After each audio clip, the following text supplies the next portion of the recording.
Bu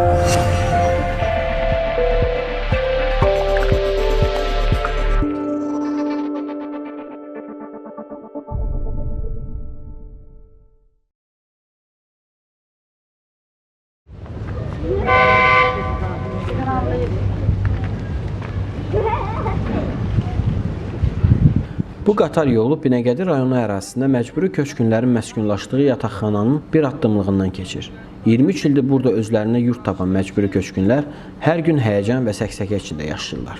93-cü il avqustun 22-sində bizə xəbər yayıldı ki, Qaradiz yolu bağlanıbdır. Yəni ki, çıxış yoxdur da. Girov kimi qalasınız burada.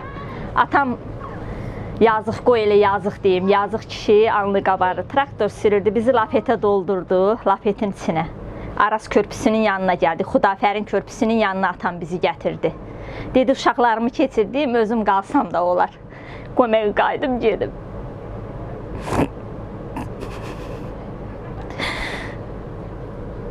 O vaxtlar anam da keçmirdi, deyirdi ki, yox.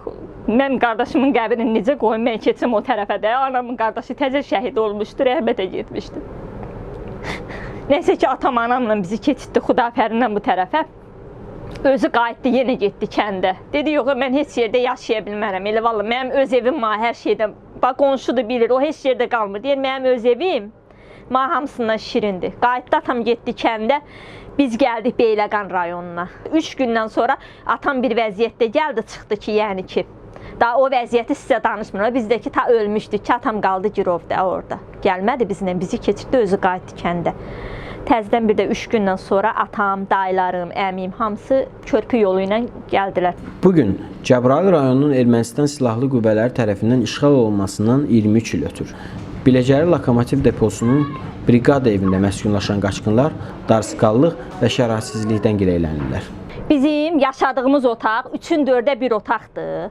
3 baş ailə, həmi spalnimizdir, həmi qastilnimizdir, həmi kuxunamızdır, həmi yatacağımızdır, həmi hər şeyimizdir də bu otaq bizim. O tərəfimiz gərginlikli, yüksək gərginlikli xəttlər. Bu tərəfimiz gərginlikli xəttlər. Mənim uşağımın 11 yaşı var. 11 yaşında uşaqla mən bir otaqda yatıram. 2 mərtəbə krafatız. Mənim uşağım yuxarıda, mən aşağıda. Gecə səhərə qədər mənim əsəblərim də pozulub. Mən yata bilmirəm. O uşaq o tərəfə də çönəndə mən ayrılam, bu tərəfə də çönəndə mən ayrılam. Biz də istəyirik ki, biz də ev üçün, yaxşı yaşamaq üçün müraciət eləmişik. Qaçqın.com-a da müraciət eləmişik, Fövqəladiyyəyə də müraciət eləmişik, Lokomotiv deponun rəisinə də müraciət eləmişik, hər yerə müraciət eləmişik.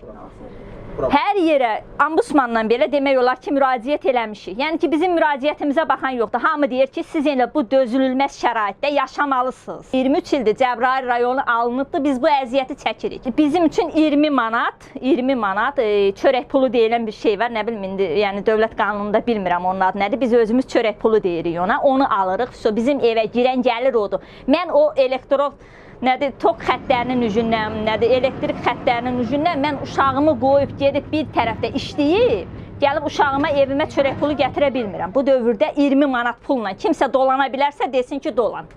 İndi mənim uşağımın 10 yaşı var. Mənim uşağım, mənim burada yeməyim də buradadır. Mən uşağım burada dərsə də hazırlaşdırıram. 2 dənə də uşaqdır. İndi biri də gedir 1-ci sinif, o birisi 5-ci sinifdə oxur. Mən istəyirəm ki, mənim də uşağım sabahlarım Azərbaycana yararlı övlad olsun da. İstəyirəm ki, mənim də uşağım idmana da getsin, hər bir şərait olsun. Mənim də uşağım addelin otaq olsun, orada hazırlaşdırım, dərsinə hazırlaşsın, hər bir şey olsun. Sabahlarım Azərbaycana yararlı bir övlad olsun. Mənim şəraitim onu əl vermir. Bir çaynik su gətirməkdən ötürü düşürük, hardasa bir 100 metr gedirik ki, biz bir çaynik su gətirək, onu içək. Yəni vəziyyətimiz burada heylədir. Yəni suyumuz yox, burada qaz yox, hər bir işimiz tokunan. 5 dənə ailədir. Bir dənə koridorda yaşayır, hərəsinin bir dənə peçi var, poyuz işləyən yoldur, dəmir yoldur, 10 metrdən keçir. Körpü uşaqdır, keçən səfər burada uşağın birini çıxmışdı şeyin üstünə, başqa yerdə qalırdı. Tok vurdu, skorca gəldi, apardı. Yəni uşaqdır, uşaq qanmır, gözümüzdən yayınında. O balaca qızımın 4 yaşı var idi, buradan qaçdı, o tərəfdən poyuz sürətlə gedir. Qaçdı, gedir, mən üzüldüm, vəbşə dizimi qoydum yerə ki, sonra uşaqca getdi. Yəni, elə bir şəraitdə yaşayırıq da, uşağımızı gözümüzdən qoya bilmirik. O tərəfə çıxır mazı, dəmir yolu, yüksək gərginlik, Tərəfə çıxır, yenə elektrovozların remontu olan yeri. 23 ildir biz burada qalırıq, hələ bir dəfə bura bir dənə qaçqın kom gəlmir. Neçə dəfələrlə də şikayət elədiyimizə baxmayaraq. Dəfələrlə şikayət elədiyimizə baxmayaraq, heç bir qaçqın komdan heç bir nümayəndə gəlmir. Sabahlar bu tokun altında olan uşağın gələcəyi nə olacaq ki?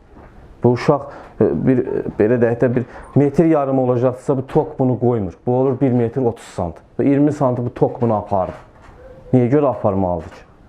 Niyə görə mən burada bir dənə idman növü tapa bilmirəm ki, mən uşağımı aparam qoyam idman növü?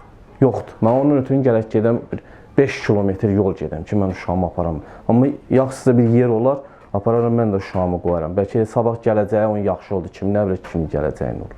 Qaçqınların və məcburi köçkünlərlə işləri üzrə Dövlət Komitəsindən Biləcəri Lokomotiv Deposunun briqada evində məskunlaşan sakinlərin müraciətlərinə cavab olaraq bildirilib ki, Bakı və Bakı ətrafı ərazilərdə məcburi köçkünlər üçün inşa edilən qəsəbələrdə boş mənzil olmadığından onları yaşayış sahəsi ilə təmin etmək hələlik imkan xaricindədir.